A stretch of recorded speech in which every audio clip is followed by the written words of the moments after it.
Well, now for a bit of nostalgia. A project looking into the history of some of the past century's most famous television adverts is underway in Norfolk. Yes, the History of Advertising Trust, based in Raveningham near Loddon, has been interviewing directors who worked on all sorts of iconic commercials, from CINZANO to Smash. Some of those filmmakers actually went on to direct big Hollywood blockbusters.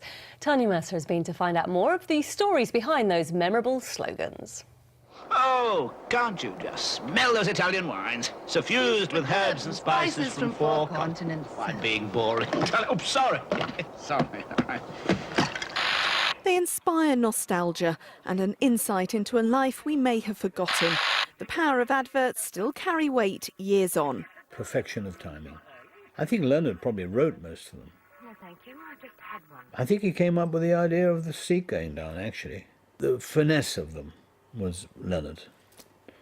And poor Joan, was suffering, always had the drink all over her in some way. Now a new project by the History of Advertising Trust has interviewed the people behind the iconic adverts of the 60s and 70s and delved into the depths of the archives. And here's the call sheet. These guys have 30 seconds, and so they have to really work at making an impact, something shocking, something emotional, something funny.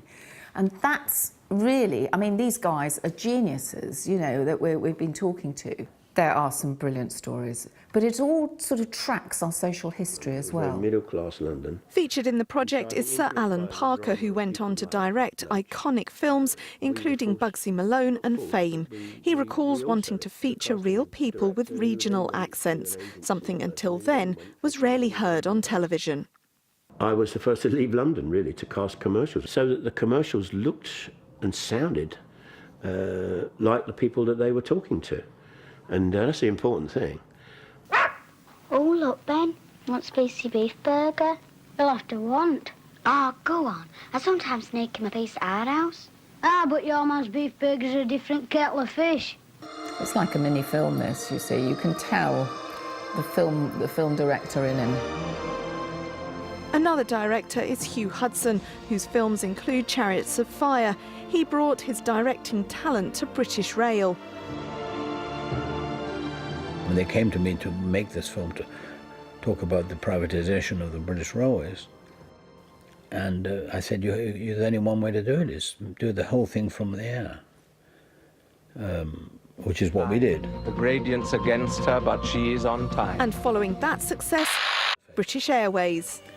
Yeah, with many, many people involved, and you know, the face coming together at the end must have had 200 people in, and when they all formed together to form the world at the end, and wink, that had to be done from the air. And that was very difficult to do, because today you do it digitally.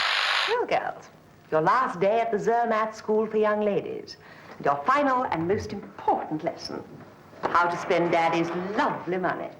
Parker pens with Penelope Keith, who we all know and love, and went on to do many things, but that lovely voice, the distinct voice, almost made for her, really. So there she is, running this finishing school, and, well, you'll have to watch it for yourself, but it always makes me howl with laughter. No, no, no, Felicity. I couldn't possibly go shopping in Knightsbridge with one of those.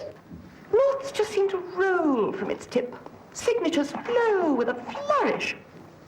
Yes, Celia? Madame, does one spell pence with an S or a C? I don't think you need worry about that, my dear. Over the next few months, the project will release more videos and interviews with more stories and insights, including this particularly iconic advert. For MASH, get SMASH.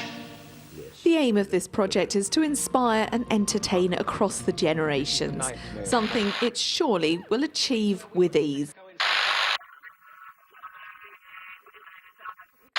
Tanya Mercer, ITV News, Raveningham in Norfolk. They were classics, weren't they? Brilliant. And who knew they were all tucked away in a little village in Norfolk? Yeah, amazing. Lovely.